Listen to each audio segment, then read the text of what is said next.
पूरे देश में एक समान न्यूनतम वेतनमान लागू करने का रास्ता साफ हो चुका है। सूत्रों के मुताबिक कैबिनेट की अगली बैठक में इस पर मोहर भी लग सकती है। श्रम मंत्रालय ने रिपोर्ट कैबिनेट को भेज दी है। सिंगल वेज कोड बिल लागू होने से सभी सेक्टर के कर्मचारियों को फायदा होगा। इससे देश भर में न्यूनतम वेतन का बेंचमार्क तय होगा और कोई भी राज्य तय बेंचमार्क से कम वेतन निर्धारित नहीं कर सकेगी। और इस पूरी खबर पर ज्यादा जानकारी लेकर हमारे संवाददाता प्रकाश प्रियदर्शी हमारे बीच मौजूद हैं। प्रकाश, वेतन पर आई इस अच्छी खबर को हमारे दर्शकों को जरा विस्तार से समझाएं।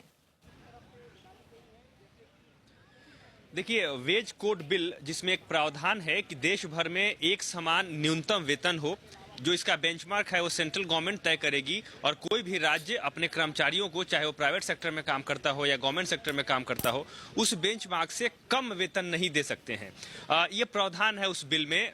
ये पार्लियामेंट की स्टैंडिंग कमेटी के पास ये बिल लंबित था, जिसमें पार्लियामेंट की स्टैंडिंग कमेटी ने अपनी रिपोर्ट जो है वो सौंप दी है। उसमें कुछ बदलाव किए गए हैं और अब इस बदलाव पर मुहर लगाने के लिए इसको कैबिनेट के पास भेजा गया है। और सोर्स हमें ये भी बता रहे हैं कि अगले हफ्ते कैबिनेट की बैठक में इस पर सहमति बन सकती है, इस पर मुहर लग सकती है। आज एक जीओएम, जो लेबर मामलों पर एक जीओ ग्रुप ऑफ मिनिस्टर का गठन हुआ है, उसकी बैठक थी। उस बैठक में इस बात पर भी सहमति बनी है कि जो श्रम मंत्रालय, श्रम से जुड़े जो कानून हैं या फिर जो सुधार हैं, उसमें और तेजी लाई जाए। और उस बैठक में इस बात पर सहमति बनी है कि वेज कोड बिल को तेजी से मंजूरी दिलाई जाए और फिर इसको संसद की मंजूरी इस पर ली जाए। तो जाहिर तौर पे इससे जो है कामगारों को काफी फायदा होने जा रहा है, हर सेक्टर में काम करने वाले लोगों को फायदा होने जा रहा है। सोर्स ये भी बता रहे हैं कि इस जो संशोधन किए गए हैं उसमें इस बात का जो अहम रूप से जिस बात पे फोकस किया गया हो, ये कि जो जैसे नॉर्दर्न स्टेट्स हैं,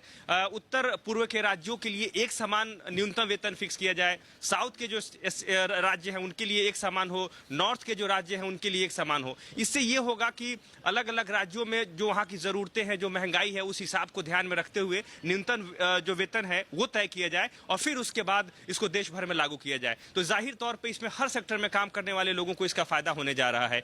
उम्मीद ये की जा रही है कि अगले हफ्ते कैबिनेट की बैठक में इस पर मुहर लग जाएगी।